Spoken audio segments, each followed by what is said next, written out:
I'm Olympia. I'm a project manager for Academy of Entrepreneurship. I'll just say some words about our organization. We have been founded in 2007 by the Historical Association of Athens, Ephesus. And Academy of Entrepreneurship is actually has been involved into a training hub for non-formal training and research on developing an entrepreneurial mindset for the Greek population and in the Southeast Europe in general. We're running mainly European projects in the context of Erasmus Plus in vet, art education, innovation, and non-formal training. So mainly we have various target groups that can range from trainers to migrants, cultural entrepreneurs, and then of course, depending on the project, we work with more specific groups. And we're also partner of many networks at the European level. And one that is quite relevant for this project is the Euclid Network for Social Enterprises. So my role here is today is to present to you the Erasmus for Young Entrepreneurs Exchange Program.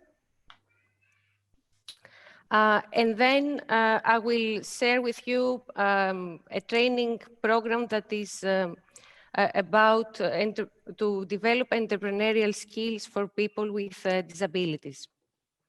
So I will share my screen now.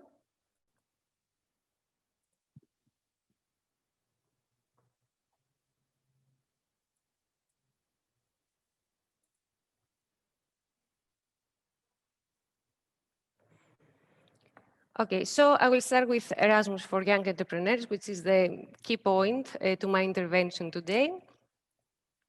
The Erasmus for Young Entrepreneurs is a cross-border exchange program that gives opportunities to new or aspiring wannabe entrepreneurs to learn from experienced entrepreneurs running small and medium enterprises in the participating countries of the program.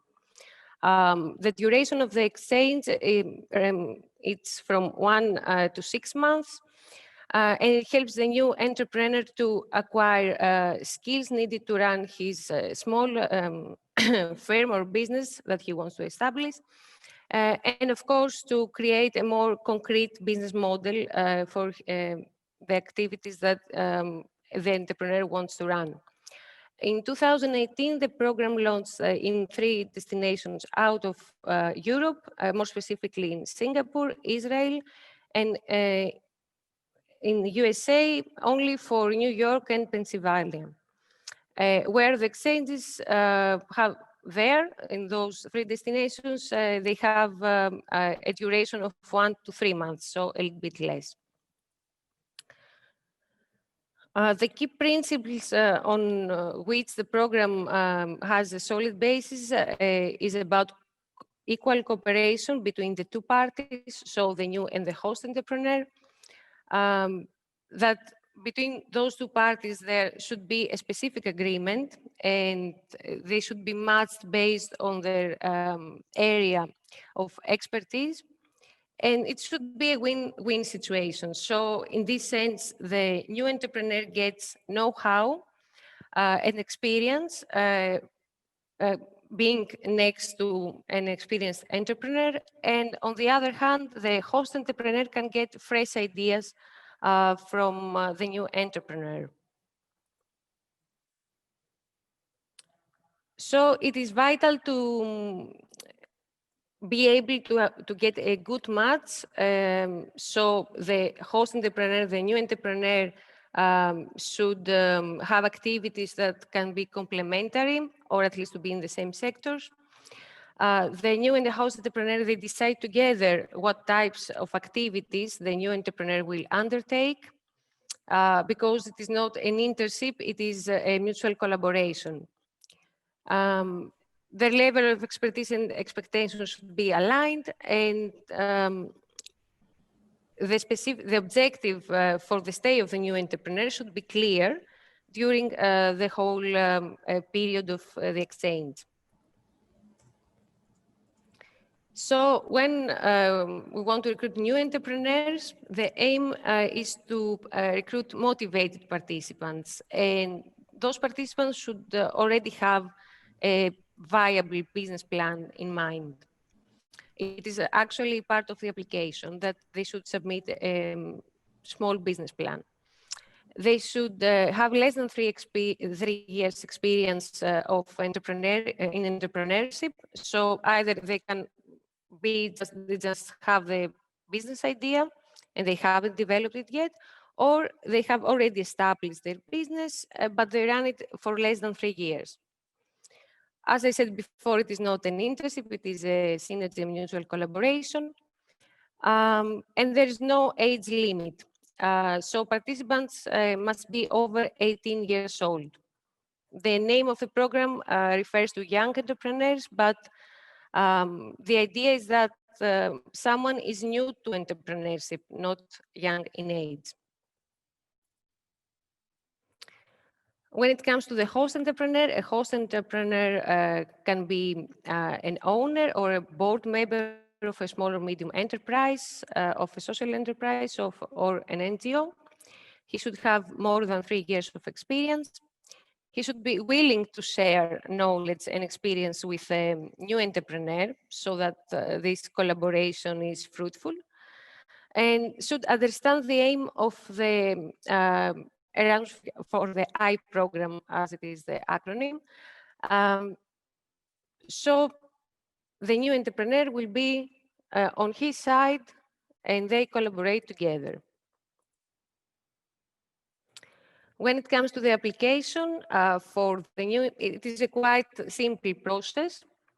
The new entrepreneur should complete the registration form online and contact a local point in his country of residence. It is quite important to stress here that he should be based in this country for at least 6 months in the last year. Well, then the application has some questions and which should be answered in a clear and concrete way. And he should also submit a CV, preferably in a Europass format. And then, as I said before, he should submit a business plan for his company or his business idea.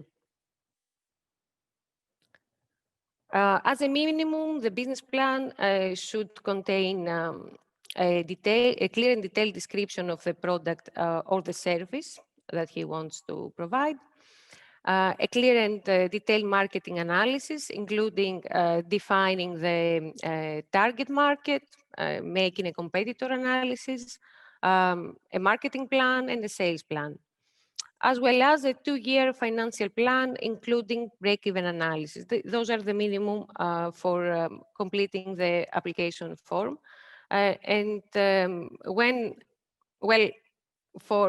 our beneficiaries, we suggest them not to go to an external consultant to make their own business plan, because they know better what they want to achieve. What we do, we guide them to use some online platforms like the bplan.com, and they create on their own their business plan.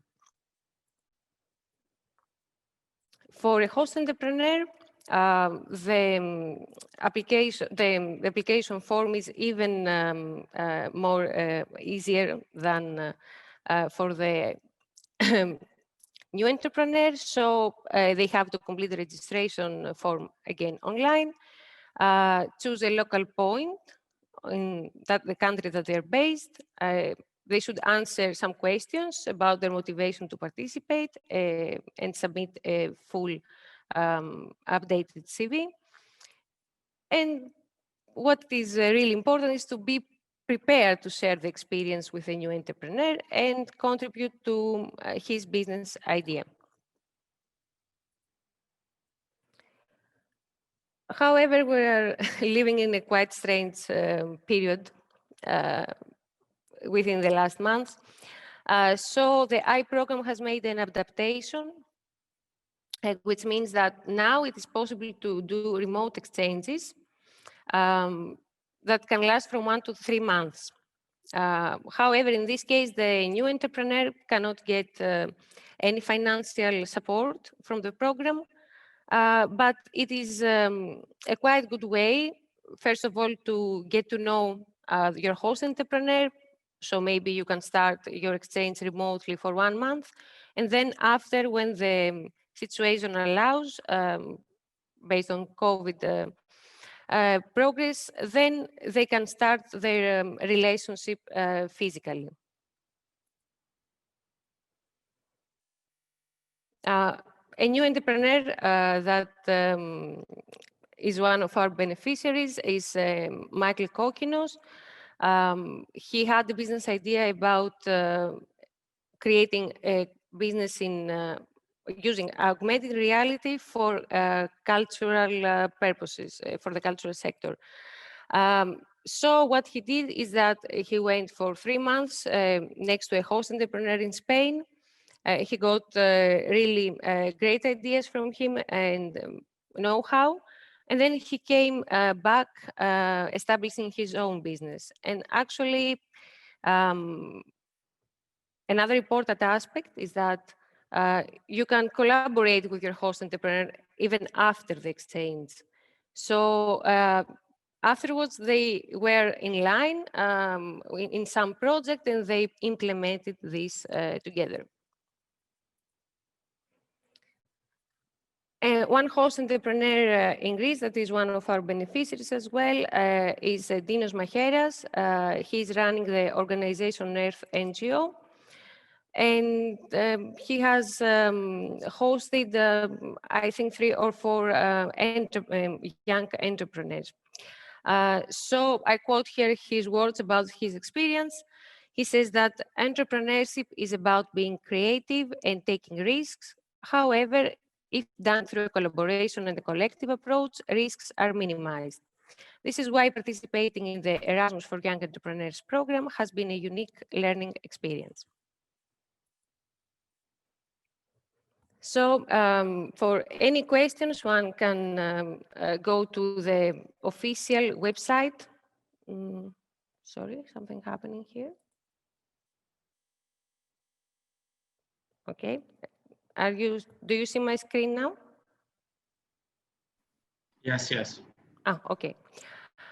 So one can find info in the official website of the program, erasmusentrepreneurs.eu. Or of course, we can help with any questions if you contact us at i@acep.eu. However, we have made also an info course that is access to our e-learning hub that contains all information in one place. And there you can interact also with other beneficiaries of this program. And really quickly, I will go to the startup e-learning course. So the startup is the project that aims to empower people with disabilities to start their own business and support them to overcome obstacles that they might meet during this process. This is achieved by educating caregivers, youth workers, and people that, or other people that they work with people with disabilities in order to support them in this process. This is a consortium comprised of 5 organizations from 4 countries from 3 continents. So it's from Greece, UK, Malaysia, and Chile. So it is an international initiative in order to support the entrepreneurial mindset, the development of an entrepreneurial mindset for this target group. So the project aims to improve the access of quality in vocational training for the people that I mentioned before. And we are currently in the process of starting the e-learning course, which will be open for free until the end of February. However, the registrations are open until 21st of this month. It's going to be asynchronous, but at the same time, we will organize 2 webinars to explain further the course to interested parties. We'll have also the possibility to communicate with us, so the learners can, we can arrange meetings, 2 meetings per month to answer questions. And the course is held in English language.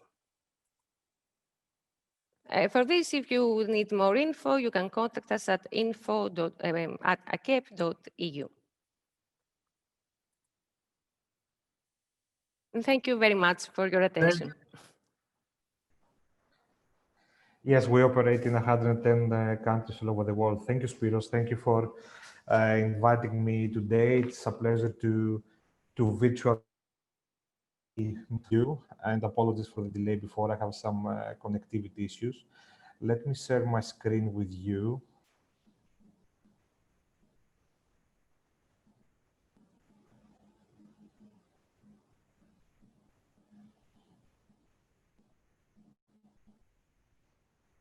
Okay.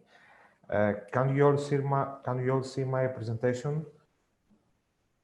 It's okay? Yes. Okay.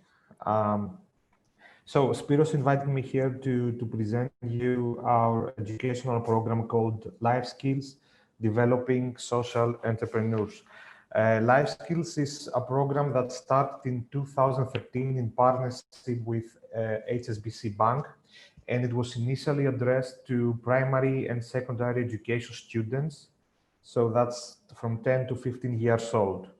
But in 2016, we have decided to launch and pilot the second edition of the program that had a more clear objective on social entrepreneurship.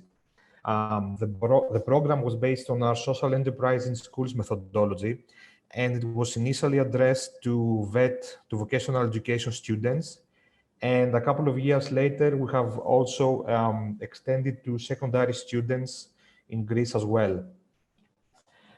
In the second edition, we also partnered with the Ministry of Education and the Greek Manpower Organization, OAED. To give you a little bit of context, the Greek Manpower Organization is the legal entity in Greece that is responsible for the professional and vet education. It is a really large organization with many schools all over the country. So what are the objectives of the program? We have two goals, actually. The first goal is to combine the development of basic life skills, such as problem solving, critical thinking, and active citizenship, with some basic understanding of what a social enterprise is and how you can combine entrepreneurship with social impact and doing good to your society and your community. We consider this as something extremely important for Greek students to have. Prior to the pandemic and the COVID situation, this was the format that the program had. It had some training to students and to teachers. Then the teachers moved on to a mentoring scheme in order to help them to address every kind of issue or problem that they may experience during the lesson. Then students formed their business ideas. We selected the best 10 of these ideas. We did some extra training on students on presentation skills and pitching skills. And the program ended with a competition and an enterprise fair where the 10 best teams from all over the country had the opportunity to pitch their business ideas and tell us about the impact that they produce to the community. And this is a picture from the final event that we did a couple of years ago. The last couple of years, we had the chance to visit 24 cities all over the country, all over Greece, and we have received more than 100 business ideas. Our rough estimation is that at least 31,000 people had the chance to benefit from our life skills program. Now, during the pandemic, we had to do some changes to address the difficulties. We couldn't deliver the training in classroom directly, so we had to work with teachers instead, since they do have the ability to enter a school's classroom. So we have designed a 4-hour workshop that is delivered digitally in order to enhance teacher skills and to give them the confidence to implement the program directly. Then the teachers have a 3-month window to implement the program in class, and during that time, we will offer them personalized mentoring depending on the problems that they are facing. At the same time, and throughout the year, we are using platforms as Microsoft Teams as a social medium, as a networking tool where all educators can discuss, share ideas and opportunities. Then the students form their business ideas, we evaluate them, and we do some extra presentation skills training to the top 10. In May, hopefully, the top 10 teams will have the opportunity to pitch their ideas in front of a jury committee in a final event that will take place virtually. Our estimation is that this year we will deliver the program in at least 90 cities all over the country and to at least 300 educators. Our digital audience from the final event that will take place virtually will be more than 8,000 people, which is really important regarding the public outreach of the program and how we communicate our values and what we are doing here. Let me move on. Yeah. So these are the new features that the program will have this year because of the pandemic. First of all, is that almost every aspect of the program will have a digital format, which gives us the opportunity to make it more automatic, if you want. The second feature is the use of Microsoft Teams as a networking tool. This is extremely important because it helps us to create a community of educators that believe on social impact and they want to work with their community. So it is easier for them to exchange ideas and opportunities. The third feature that we are adding to the program this year is that we have shifted to a more teachers-oriented program than a students one. The fourth feature is the increased mentoring scheme, and of course, the more training that we provide to teachers and to students on digital literacy. The teachers are not always used to work in a digital format, so this is also a learning process for them. And it's good for the British Council that we try to lead this process. We are showing them how much we care about this program and the work they put in classroom. So we want to support them as much as possible. And the last new feature is, of course, the virtual ceremony, which gives us, as I said before, the chance to reach more audience and to increase our awareness all over the country, and especially to younger ages. Now, what are our benefits from this program? Is that our main benefits is that we are positioned as a partner of choice with the Greek Ministry of Education and the Greek Manpower Organization. The second one is that by shifting our work to a teachers-oriented program, that helps us to make a more lasting difference, if you want. The third benefit is that we're creating and we're developing our own network of educators that these people are leaders on their communities and their districts. And we know that because they have given too much effort to participate to our program. Our fourth benefit is, of course, the digital approach that we have adopted, that we believe that will have a spillover effect to other British Council programs as well. As you can understand, this situation is totally new for everyone and for us as well. So all this is an experience that we gain and we try to implement it to other programs and other activities as well. And the fifth benefit for the British Council is that this program, it becomes more efficient, and that helps us to achieve more with less. It helps us really to increase our impact. So if I only have 1 or 2 minutes, Spiros, no, I can't do that, sorry. I had a video to send to you. I will send it on the chat later on. And that was all for me. These are my contact details in case you want to reach out and make a question or any comment or anything. But also Spiros has my contact details as well. Thank you. The Dutch Foundation is founded in 2011, and we are situated in Leiden, and Rotterdam. Rotterdam region is more Papendrecht, and with the Leiden region we're more in Hazenswoude-Dorp. We're a non-profit organization, and we are more or less, we have our expertise on mainly young entrepreneurs, entrepreneurship, and youth employment and employability. And we look for ways to innovate and get quality of life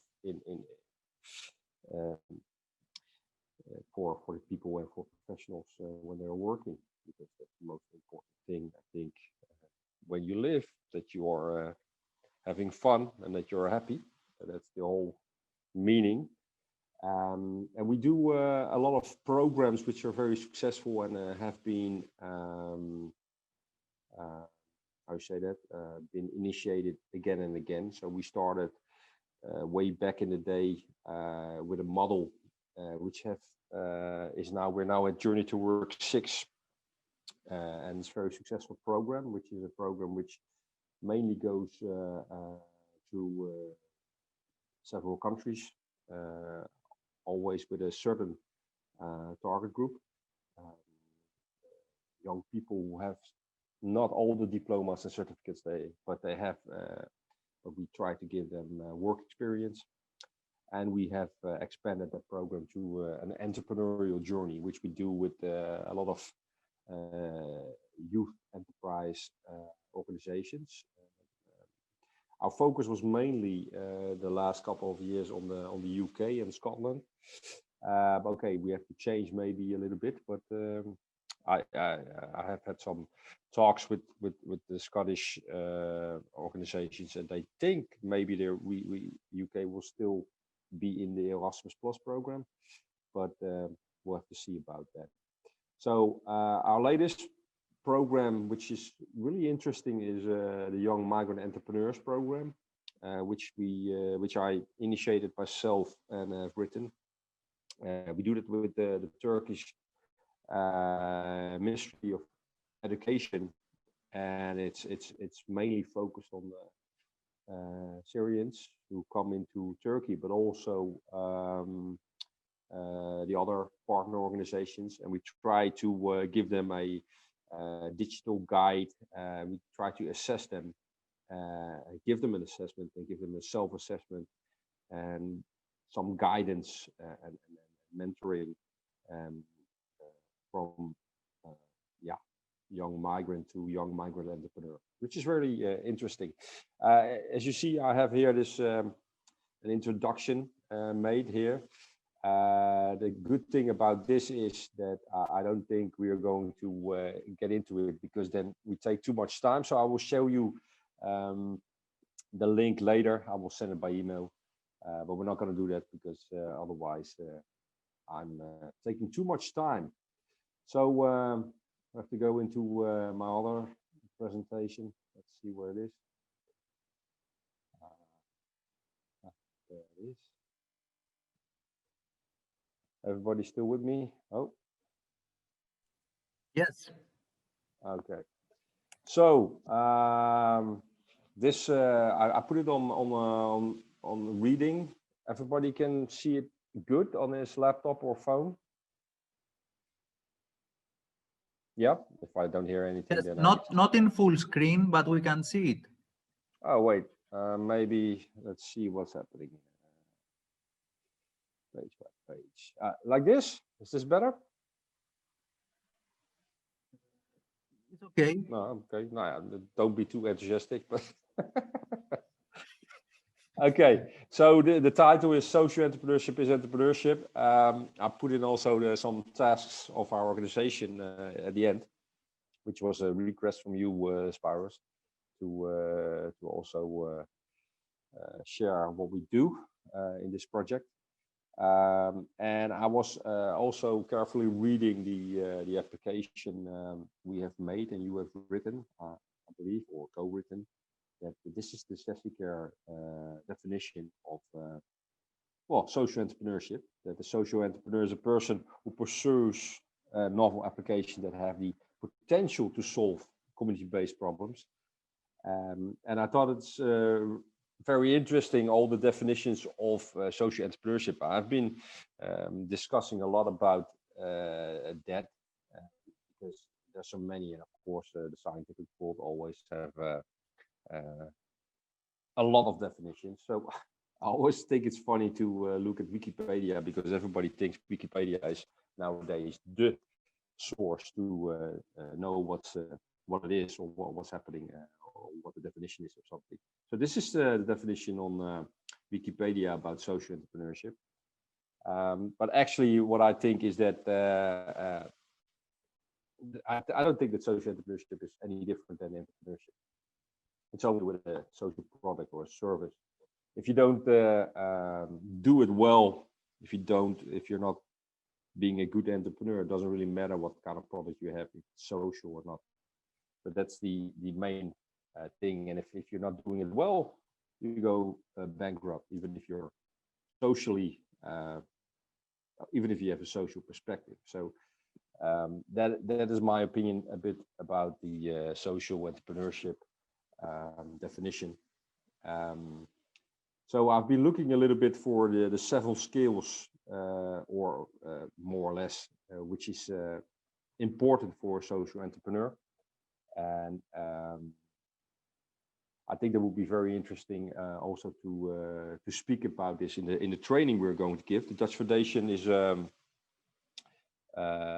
expert, and we will give a training in the Netherlands. Hope that still will be happening. I think it will be happening because well, everything is going to be well in a couple of well, half a year, I guess. So it would be doable, I guess.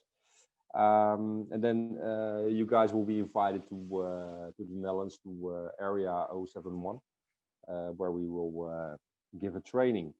I found some things I wanted to share with you that to become a great social entrepreneur, I'm pretty sure there are 4 traits you have to have as an entrepreneur, and certainly as a social entrepreneur, you have to have heart. I think in entrepreneurship, or if you found something as an entrepreneur, I think 65% of entrepreneurs are heart dominant people. So they do it with passion, they do it with the heart.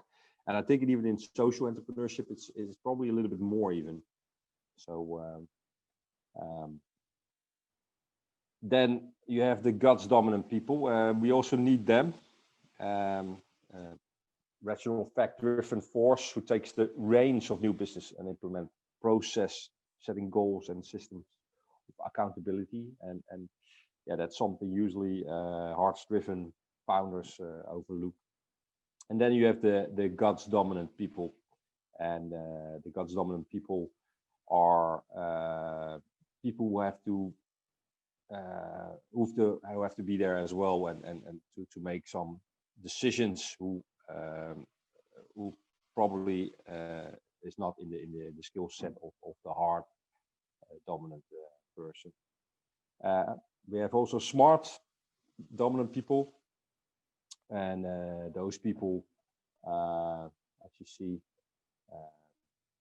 are more the details persons, usually more financially related, more rationalized than the guts dominant and the heart dominant people. And then you have the lucky dominant people. This is a little bit strange trait maybe, but it is like that people can actually look for their luck and make sure that they are lucky by just doing the things they have to do. So a lot of these sources I found were on through Inc. or Forbes. So, but it's very interesting, I think, and I think these traits are also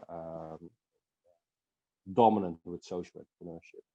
So we will give a short-term joint training event at Area, and what we will do during this event is that we will share some expertise we have in the Netherlands.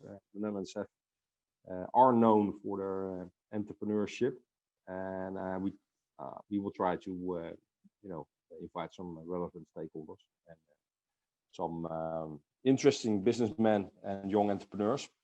The hub where we will be is a very interesting hub.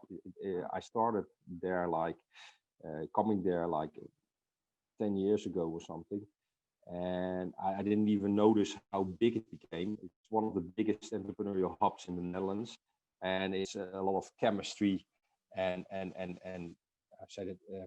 The businesses are really helping each other, and there's a lot of energy around in this hub, which is really interesting. And I will show you guys around.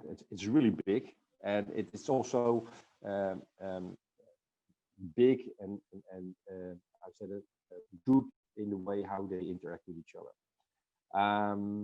So the whole essence is that the participants who will be there, they will be experienced to those various ideas and concepts we have, but also around employment and employability, because sometimes I think it's more or less also with students who going to do a exchange program. They think they want to be an entrepreneur, or they think they want to do some work in a certain sector, but if they are there and experience it, they actually are not an entrepreneur, or they are not really enjoying that specific field of employment.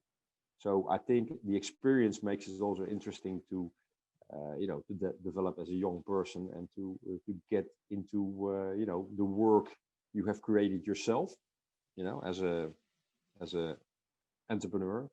But also you find out maybe that you're not an entrepreneur, maybe you're an intrapreneur. You want to work for a company and do your innovative stuff. So that's what we will talk about, and we will also reflect on some support packages, and then especially, of course, for young caregivers. And I will give an outline of the successful Dutch labor market strategies and entrepreneurship culture, which is very interesting, because we have had like a couple of years or some decades already the lowest youth employment rates, but also lowest employment rates in Europe, I think, and not only the last couple of years, also now during COVID, I think for 20-25 years. So even though sometimes we go up, we don't go up very high. We always stay in the low figures, and that's also because we have a very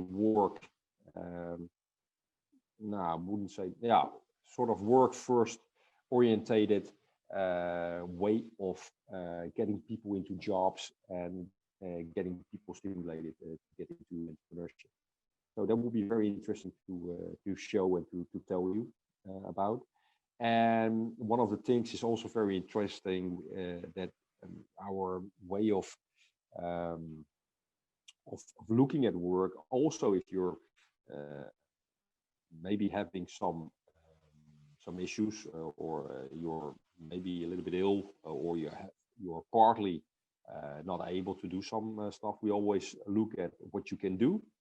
And with Young CAREgivers, I also think it's interesting that we have a sort of a work is treatment and treatment is work kind of approach, which is like that it's better to do something than to do nothing, because from work to work goes much better than from nothing to work.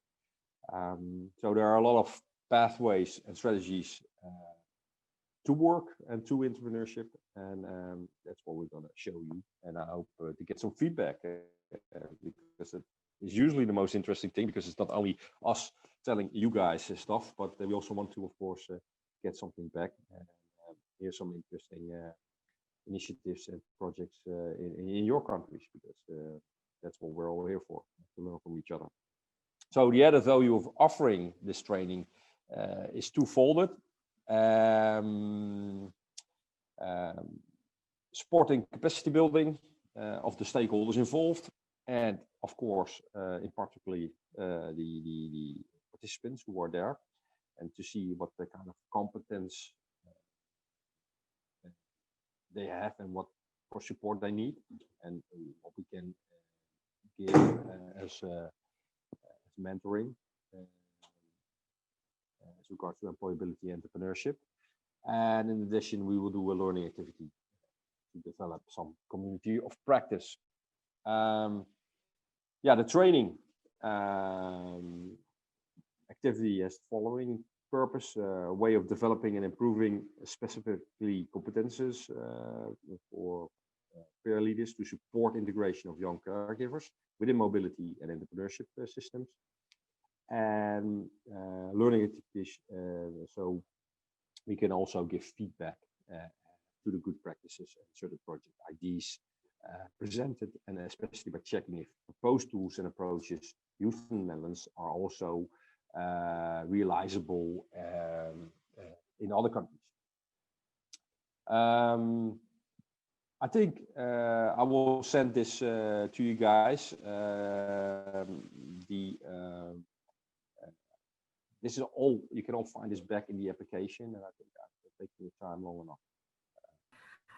I'm Marina Macri. I'm a board member of IPONI, and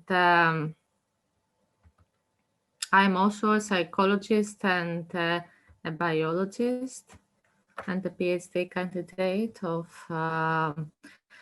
School of Medicine in Thessaloniki. And I would like to share with you this presentation because we need to define who is a young carer. According to the Rosalind Carter, who is an American who served as First Lady of United States from 1977 to 1981, and she has been a leading advocate for numerous causes. There are only 4 kinds of people in the world: those who have been caregivers, those who are currently caregivers, those who will be caregivers, and those who will need caregivers. According to EuroCARES, the European Carers Organization, who try to support caregivers around Europe, any person who provides care, usually unpaid, to someone with a chronic illness, disability, or other long-lasting health or care need outside the professional or formal framework can be an informal carer. Who are the young carers? Children who care unpaid for a family member with an illness or disability, mental health condition, or addiction. They assume a level of responsibility that will usually be associated with an adult. In this slide, you can see some specific questions and responsibility for young carers. So young carers are people who help with bathing and dressing, help manage medication, do the shopping, do the bills, do most of the cleaning, and many other different tasks in their daily life. We need also to explain what is a young carer and a young adult carer. A young carer is a child or young person under the age of 18, and a young adult carer is aged between 18 and 25.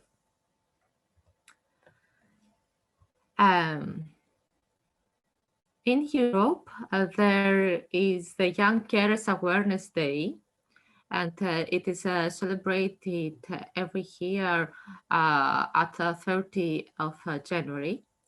And in the Young Carers Awareness Day of 2020, some organizations from UK shared these specific numbers that across the UK, as many as 1 in 5 children and young people are young carers.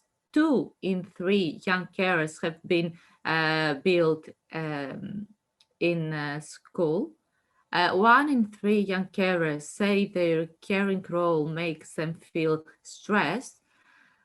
And 23% of young carers felt their caring role had stopped them making friends.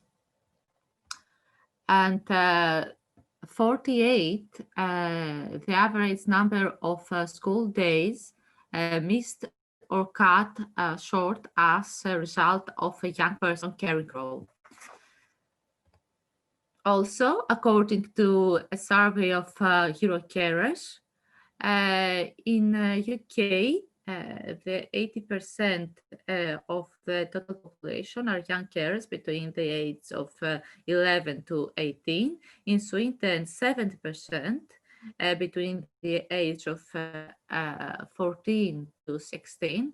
In Netherlands, 6% of the total population are young carers between the age of 13 to 17. In Switzerland, 70.9%. And in Italy, there are 70.3% of boys who are young carers and 6.9% of girls who are young carers between the age of 15 to 24. Young carers are an army of carers because there are a lot of problems in their self-definition.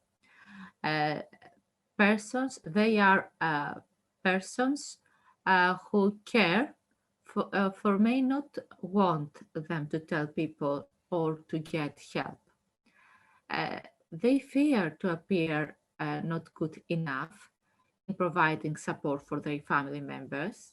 They don't want to cause more stress, worry to family or person who are caring for. They suffer from stigma. They don't know who to talk, and they believe that nothing will change if they disclose their caring responsibilities. So finally, young carers remain unidentified and they do not receive the support they need. The main impact of caring of young carers the main impact is in 3 different pillars, in mental health and well-being, in their education, and in their social life. And more specifically, young carers can gain satisfaction from caring and experience self-esteem, empathy, and maturity. Yet, the purpose associated with caring can be considered as a risk factor for their mental ill health. Also, according to their education task, in the absence of adequate support, caring can entail underachievement, absence, and dropouts, so low employability in the long-term care. Also, young carers have less time for leisure, and sometimes they are victims of bullying. So life course, social inclusion is also a very important issue for their social life. Why do we need to support young carers? Because they are children, and every child has the right to live, of course. And also, there are many research according to the human rights arguments and economic arguments according to young carers. For the human rights arguments, young carers are children in need. Extra tailored actions need to be put in place to ensure they have equal opportunities to fully enjoy their human rights. Also, as we know, investing in young people is a social investment. early school leaving is an obstacle to economic growth and employability, and also poor mental health is a cost for societies. That's some very important issues according to young carers. How to support finally young carers? What can we do? We need to identify young carers. We need to make some research and screening programs at schools and health settings. We need to train professionals, as you said in your previous presentations, and we need to raise awareness among professionals and general public about young carers. Young carers, of course, need our support. They need flexibility and extra tailored support at school. They need peer support and information. They need respite breaks. They need psychoeducation to increase resilience. And they need an all-family approach in long-term care service provision. Of course, it is very important to listen to young carers, their problems, and what do they have to say finally. And we need to support their needs. And these programs of supporting need to be co-designed with young carers to ensure that it fits with their needs. Thank you for your attention, and I would like to underline that we all have a role to play to ensure that young carers can pursue their goals in life and thrive. Okay, so first of all, thank you for this invitation today, and also for the main invitation to be part of this project. We are partnering this project as an associated partner, and I believe that in the meeting of today, let's say our position and our next activities will be much more clear. So I am one of the responsible of the association EUROSUD, which is established in south of Italy in the city of Bari. The name it's made up in order to represent Europe, which stands for Euro, and Sud, which is the name for the South. So basically, the idea of the association was to bring Europe in the south of Italy, because as a personal experience, me and also my other colleagues noticed that there is a really lack of opportunities in the southern region. Our main target group, it's made up by young people aged from 17 till 35. And mostly we are working with students, but also unemployed people and local volunteers mainly from our region, but also we host students and volunteers from abroad thanks to different programs. So as I said before, we are established in the city of Bari, in the south of Italy, and we are different collaboration with local municipalities in the area of Bari, and also with a strong collaboration with university as well. I just wanted to spend a couple of words regarding one of the last local projects that we developed, since we all know that pandemic just crashed all our plans and our activities, and basically we as a youth organization that is working mainly with mobilities, we just saw our world just vanish from one day to another one, and this left us been different in a very difficult time.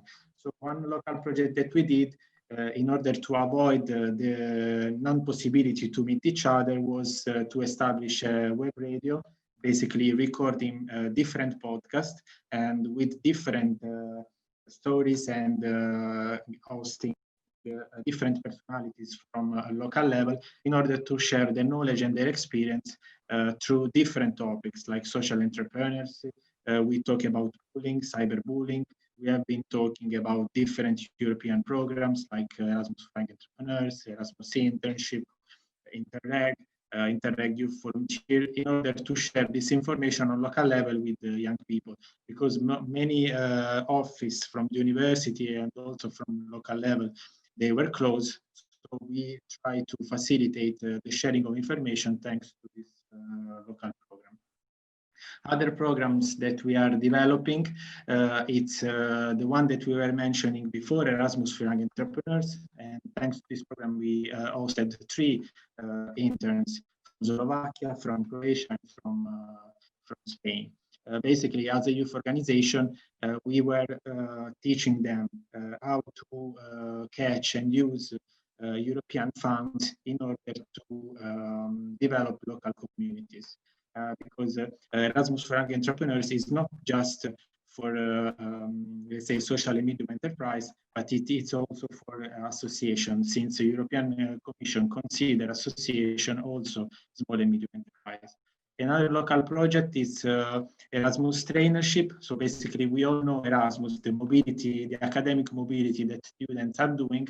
There is also the opportunity that the students is doing a professional mobility, and we are hosting entity for this choice of the student. Another local project is Linguability. It's kind of, we organize English lessons with international volunteers for local students, because English in South of Italy is still a weak point. Another opportunity is work and study. So basically, there is an agreement with the University of Bari, and we host some students from specific faculty, since they have to do their curriculum internship. So they are also, we are also as hosting entity in this field. Now I just wanted to make a short, really short overview about the project we are involved. And basically, we are active in mostly all the chapters of the Erasmus Plus funding. So I just list one of the last activities that we did in the framework of Key Action 1, mobility of youth workers. And we are doing massive use of non-formal education. And we have using, for example, methodology of escape rooms in order to talk about domestic violence and child labor.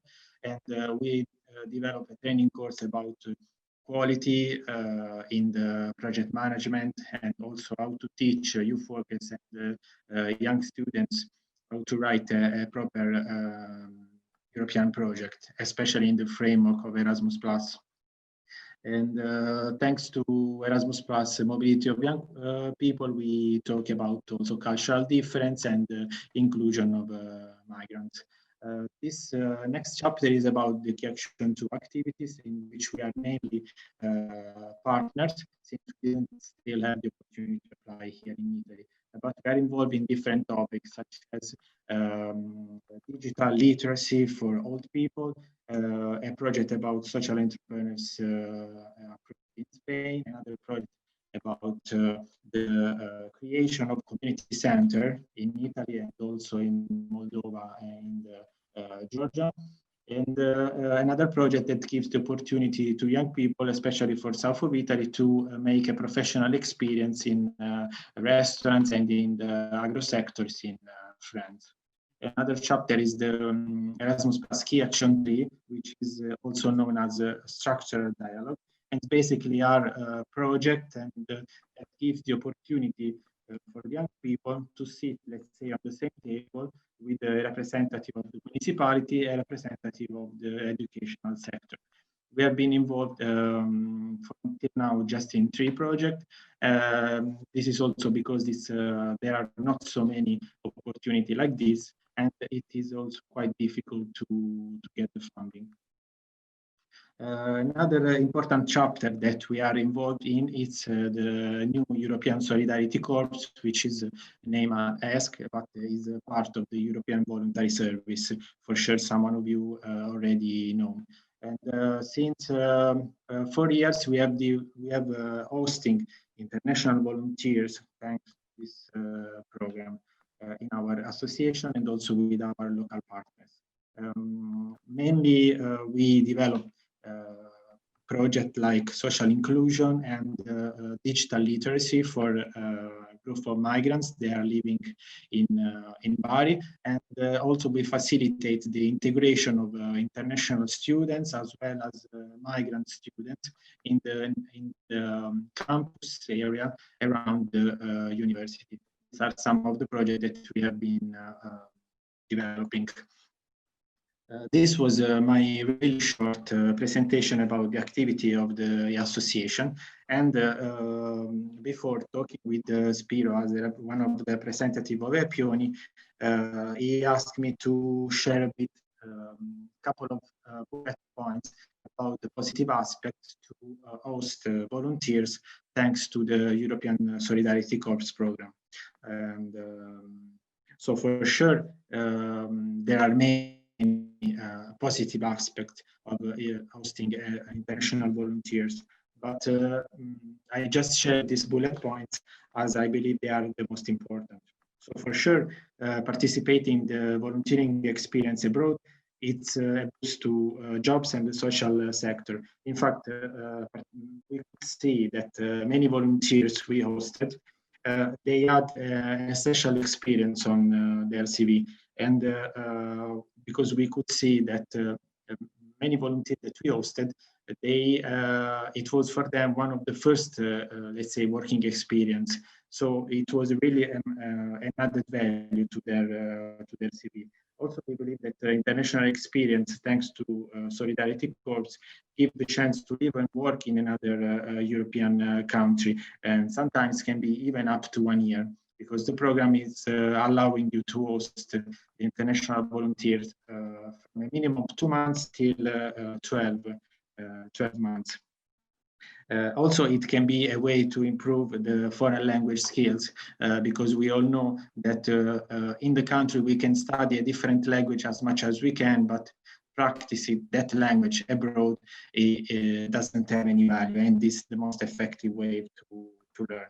Another point is that soft skills that you can learn thanks to this program, because you can find yourself working in a multicultural environment. You have to find yourself dealing with a situation that you've never experienced before, and just boost your soft skills. And we know that European Commission highly recommending employees to recognize soft skills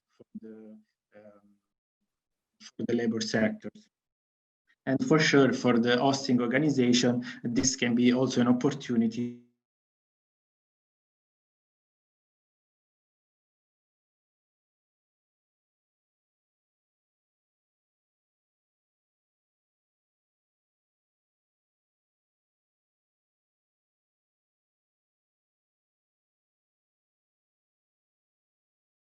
to assistance for refugees and migrants.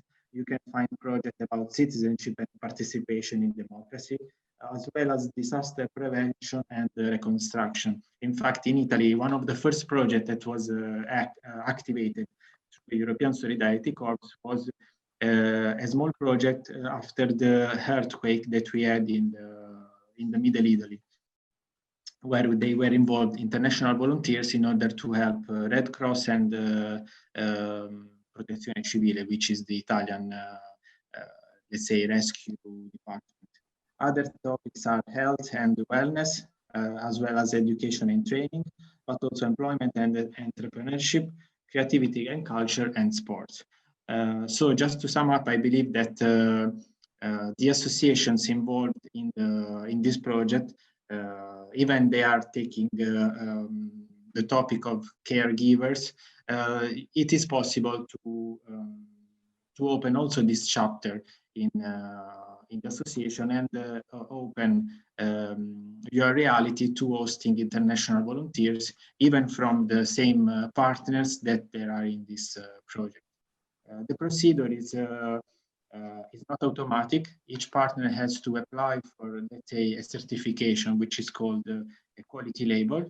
But the procedure is a bit bureaucratic, like all the European things, but it's not difficult. There are many fields that you can fill, and basically you just have to present the association, the activities that you want to do with the volunteer, and the impact that you want to create on the local level and on the volunteer.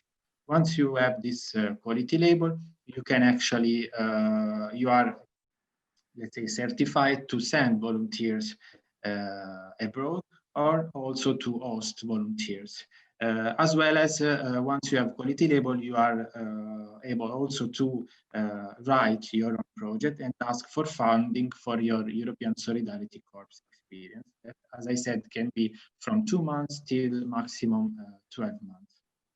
And I will try to upload all the necessity documents. And for sure, for more information and more curiosity and questions, I will be available in the next weeks, in the next days. Thank you. Thank you very much, Adriano. Adriano is very helpful in sharing even project proposals for how to have a quality label, and he has a lot of experience. Yes, I already shared with Spiro our last accreditation for quality label, which is also valid for traineeship and jobs. But that is a bit more tricky chapter. I would like to stick to volunteering, but I can share it with you. There is no problem in order to see the structure. So who we are? Consortio SEGS is a consortium made up of 34 social enterprises delivering services in social and health fields, both public and private. We are established in Abruzzo, in the middle of Italy, but we deliver services in several Italian regions like, yes, Abruzzo, but also Emilia-Romagna, Veneto, Puglia, and Basilicata. We don't deliver directly services, but we, as Consortio, deliver services through our social associated social enterprises, which have more than 5,000 professionals. And this way, SGS is one of the most important no-profit organizations in Italy. Today, Consortio SGS is a consolidated business reality which monitor, coordinate, and deliver a wide and qualified range of services for a modern welfare. So basically, our task is that of coordinating and monitoring the quality of the services delivered to patients and to a wide range of persons. Because our field of activities runs from health services to psychiatry, disability, adult education, social services, and social inclusion promotion, which is one of our lead issue. Since many years, it has been developing a social network to benchmark and exchange best practices all over Europe through the participation to Erasmus Plus projects. Consortio SEGS, as I said, works in every kind of social and health services with special experience in services for people with special needs and persons belonging to the so-called fragile segments of the population. So young people, people with disability, and the elderly. And the work with young people made us participating to this project in particular, and also other projects. Consortio SGS is acting an important role in designing models of local development to empower communities and support the governance of local welfare. These are the main services delivered, so social and health, home care, kindergarten, foster homes, home care for private patients, for young people, school assistance for children with special needs, for example. And professionals working in these services are case managers, first of all, then educators, psychologists, and they all create a network to support not only children and young people with special needs, for example, but the whole family network. So they take in charge the whole family in order to give them support and concrete tools to reach their goals. And other services are daily centers, services for psychiatric patients, elderly care facilities, services for psychiatric patients. This is the percentage distribution of our services. So both social services and health services represents the major percentage of services we coordinate and monitor, and our social enterprises deliver. And for SESYCARE project, as we were asked, our role is to organize focus groups on how to promote social entrepreneurship of young caregivers. And so we will organize focus groups with professionals involved in the management and delivering of social and health services in the territory. Case managers, as I said, educators, psychologists, and nurses will meet families and young caregivers coping with the path of care in order to promote awareness and social recognition and identify concrete tools for social entrepreneurship. Then we are also going to map the current good practices in developing social entrepreneurial skills for young carers. And finally, we will be responsible for the creation of newsletters and leaflets of the project in order to mainstream and to spread information about the project and the initiatives carried out during the project. Yeah. Istanbul University is a young university founded in 1928. Today, it is one of the largest capacity foundation universities in Istanbul, with a total 32,000 students and 800 academics. Approximately 2,000 of students are from abroad. We have been working to become an international university in recent years. So we are also a school open to academics from abroad. Now we have approximately 70 foreign academics at the same time. And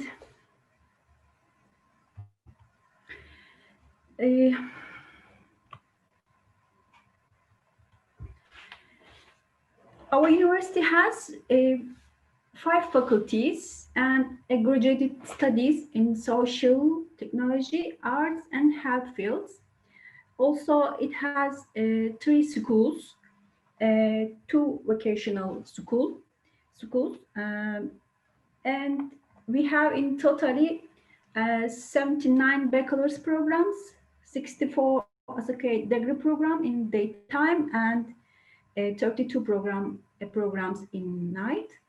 We have totally 62 graduate program with thesis and not thesis, totally. Finally, 6 doctorate program in 5 fields. I would like to about other units a little bit, but of course not all. Our university has much research infrastructure and other departments. You can see these are 117 labs and ateliers, 21 research centers, 81 student clubs and career centers. Of course, career centers that students can develop their skills and make a suitable career plan. And also student clubs that allow students to participate in social, cultural, scientific, and sporting activities outside the classroom, you know. And important thing, we will work with this center during this project, SESYCARE project, because this department is a great opportunity to involve target groups in events or activities related to social entrepreneurship. Of course, we can say same words for graduate students association and lifelong education center.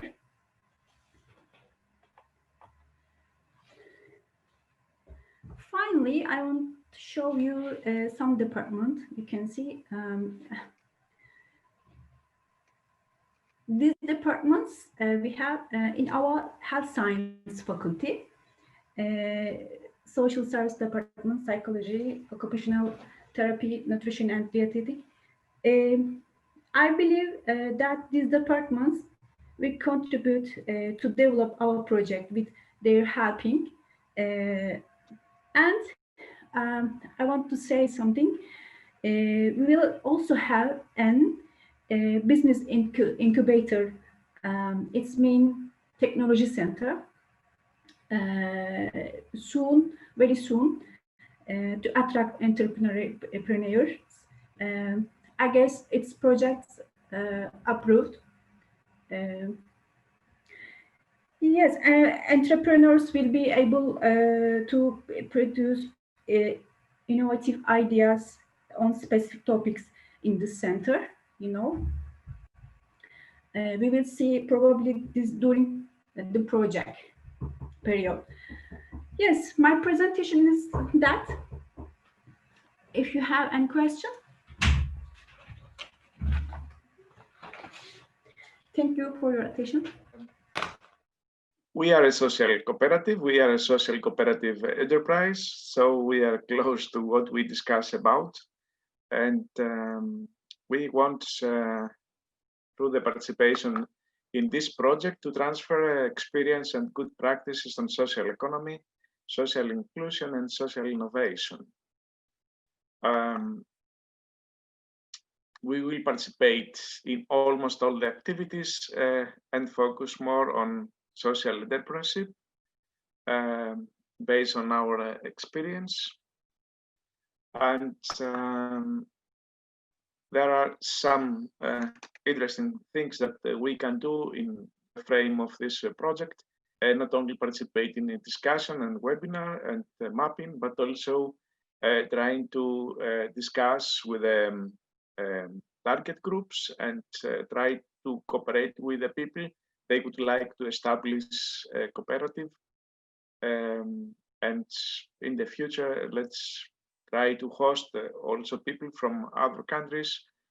We are an organization that is hosting organization for the volunteers from EVS and now European Solidarity Corps, but we can also host people for Erasmus for Young Entrepreneurs. And we are very interested and we will participate in communication dissemination of this project. We use a lot social media and we include many volunteers in all these activities. I will try to explain what we are in brief, but I can say that during this discussion, there are some keywords that are very important during this period, this gray period, but also time for change, because the change is the new normality. And we have to keep in mind that this idea that now we have to change and organize and adjust our social infrastructure and ideas to the changing times.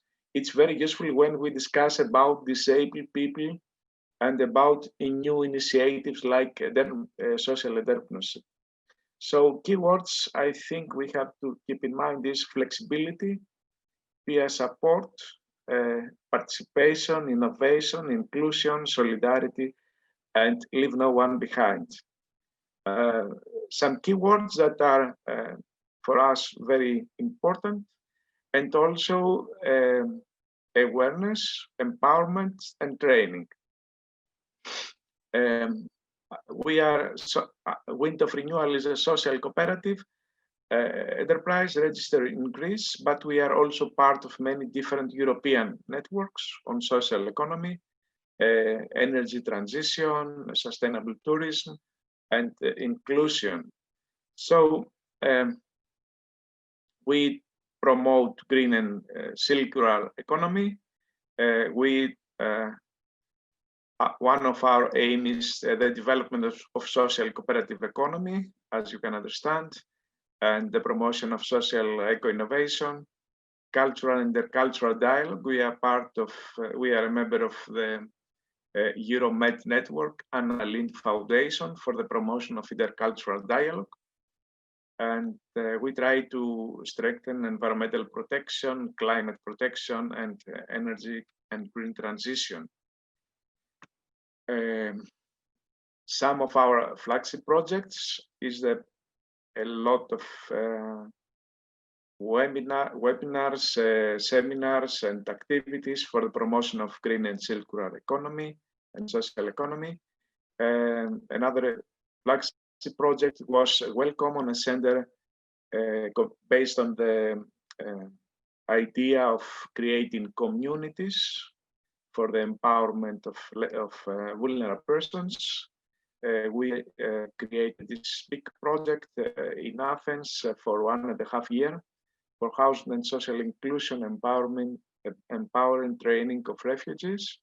And the main idea was that it was not a center for refugees, but it was a center also with refugees. And it focused a lot on social inclusion, the participation of the refugees in creating language lessons, art workshops, art activities, and many other non-formal education activities. After the end of the funding, certainly of this very innovative and awarded project, we decided not to depend on many projects from outside, I mean grants, but we tried through the social economy to be able to finance our activities. So we opened an innovative welcome hostel with social and green impact, combining sustainable tourism and art and other activities with social and green economy. So it is an innovative hostel. We try to have income from sustainable tourism, but at the same time, it is a center for social and green innovation, but also a center for empowerment and offering social inclusion for refugees and intercultural courses for many persons. And we try to educate, train, and empower young experts on climate issues, energy transition, social economy issues, and so on. So this is from the Welcome Center for Housing and Inclusion of Refugees, September 2016 until February 2018. It was a real fantastic, and we received 5 prizes, between others, one from the European Parliament in the European Citizens Prize 2018. And you can see it was a total different center for refugees. The people were active, participating, smiling, dancing, things like this. And very often the people showing our video or activities, they could not believe that this is a center for refugees. But the idea was based on the idea they have skills, not only needs and problems, but they have also skills and capacities. So we use and we created an atmosphere, environment that could flourish, the people could flourish, present their skills and capacities, enhance them, and use them for the function of this center for 160 refugees. In total, we have hosted more than 600 people from 22 nationalities and speaking more than 14 languages in the same building in the same period. I mean, the nationalities and languages.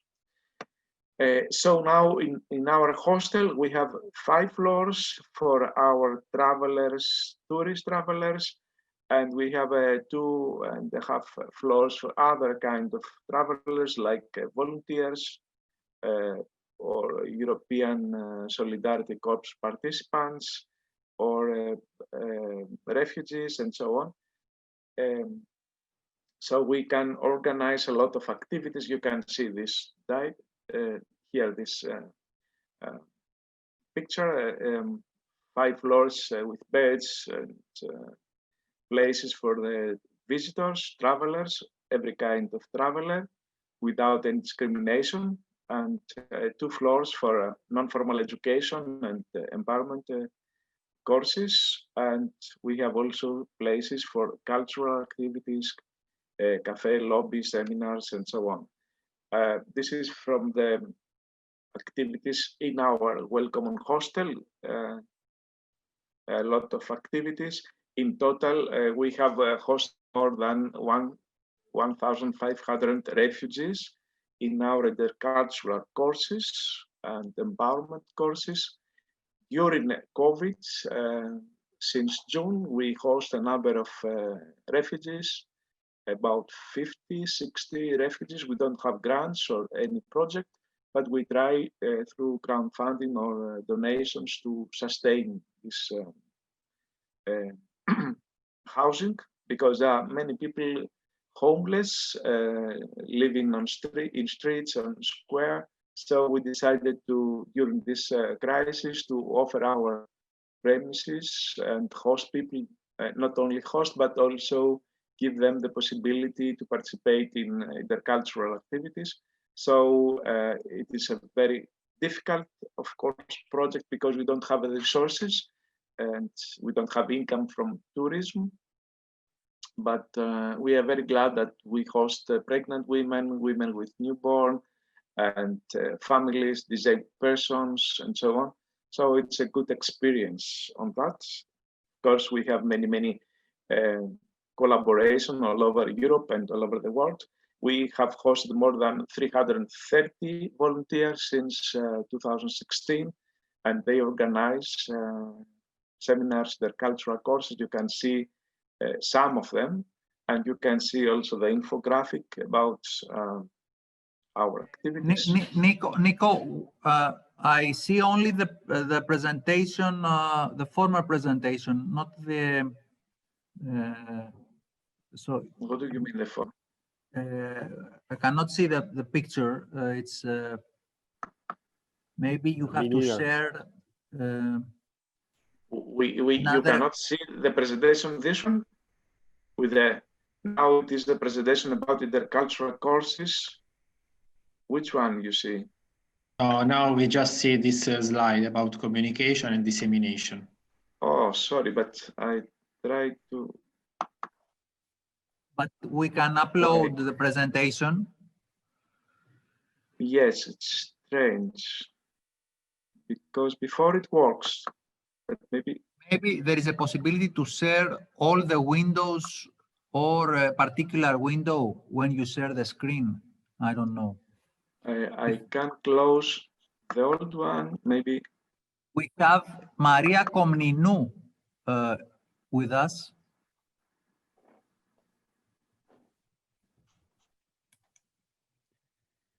I wanted to ask to Nikos if you are also working and hosting groups with the training course or youth exchanges and European Solidarity Corps. Yes. Yes, this is what I try to explain is that wait, try to share the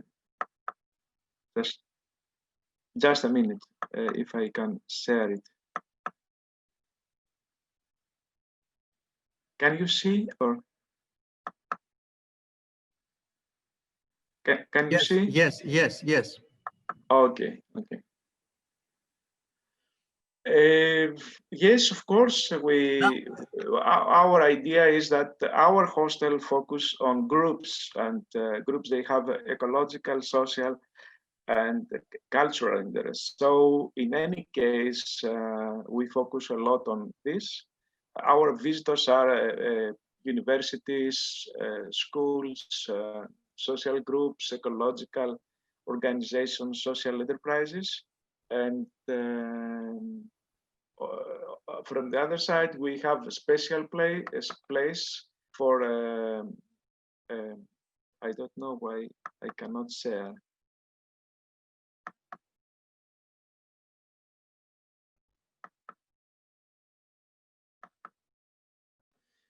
can you share? Can you see these days of Welcome or not? Yes, now we can see Facebook page. Okay, okay. We can host about 10 volunteers in special rooms inside the hostel, and we host people. They participate in European Solidarity Corps, but also many other people. They don't participate in any project because they are elder or they have already participated or they come through other networks like Workaway or different. But since September 2016 until now, we have hosted more than 330. 5 of them participate in EVS and about 20 participate in European Solidarity Corps.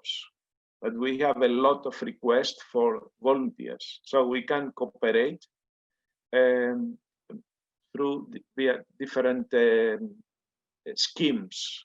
We offer them at least accommodation in the hostel, but also they can gain experience because they are in daily contact with the participants, refugees, other volunteers, staff, tourists.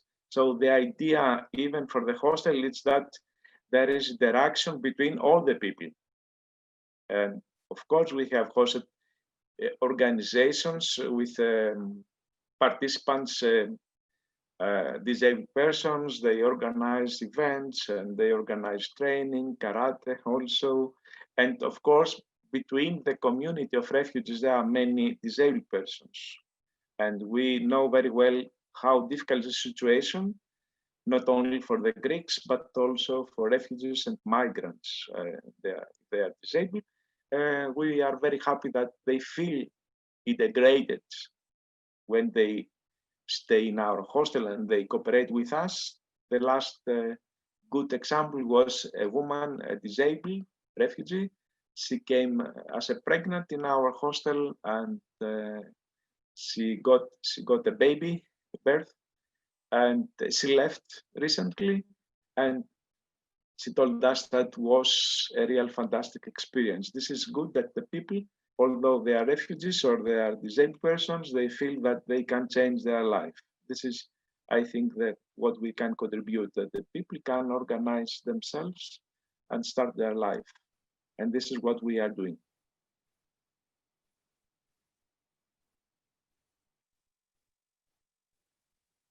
Very interesting. Congratulations for the important role. This is the hostel in the city of Athens. I have sent you the links of different social media, and you can see also here refugees, volunteers, and other people participating in different projects. This is a project about film. It's a movie for our crowdfunding campaign, and they participate different persons there, but we have a lot of cooperation with different organizations. And we make something for Christmas, as you can see, and a lot of non-formal education courses for children and adults in different language lessons or activities, even during the lockdown, and storytelling, of course, about people. They are participating.